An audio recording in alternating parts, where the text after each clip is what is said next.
motivasyon vermek istiyorum şu an sizlere. Neredeyim, niye buradayım için. Bu çünkü önemlidir bir kursta. Uyudunuz mu? Ben kaza yaptım öyle dedi. Siz ne diyorsunuz dedi.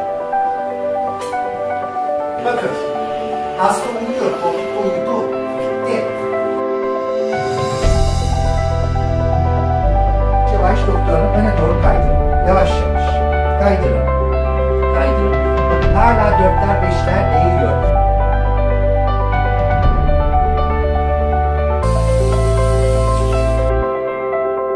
Bakın efendim sadece kan teması. Hiçbiri temas etmiyor. 45'ten 30'a kadar ilerleyeceğim pistonla. 0.15'i buraya bırakın.